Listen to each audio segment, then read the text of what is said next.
साड़ू लेके चलने लगे खास रहीस। अच्छा ठीक है बैठा साड़ू। हाँ साड़ू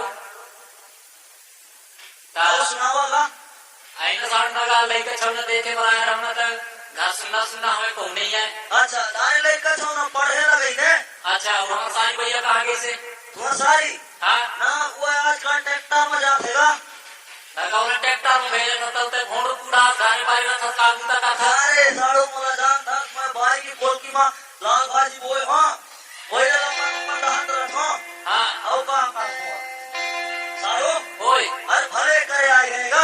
हाँ कहना करी अरे तेरे तू पूरा हो तेरा हाँ बनाए खा ले अच्छा फिर आराम करूँगा तो ठीक है सब साड़ू हैं हाँ मारे तो खाई ना मुर्गा ना अरे ऐसा भैया आएगा बड़ा जमा रहे इन तो जुगाड़ भाई ये साड़ू ककाला खरीदा ओके कल की डा नहीं देखा का कका होगा इदी ना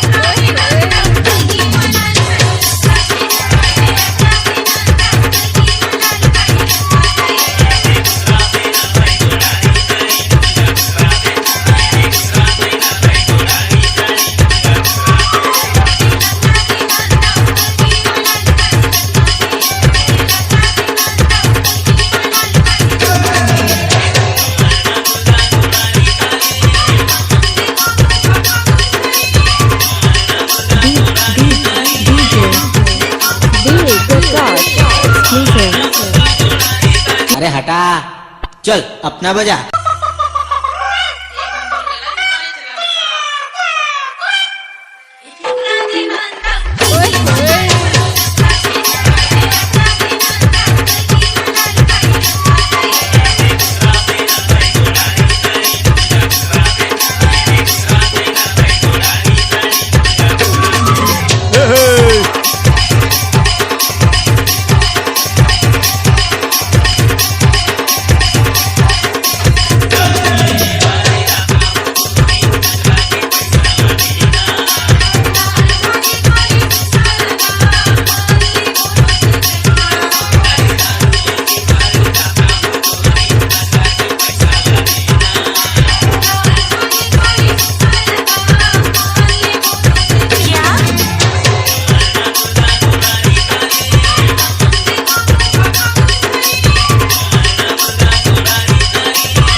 डांस ऑर्केस्ट्रा ए डीजे गाना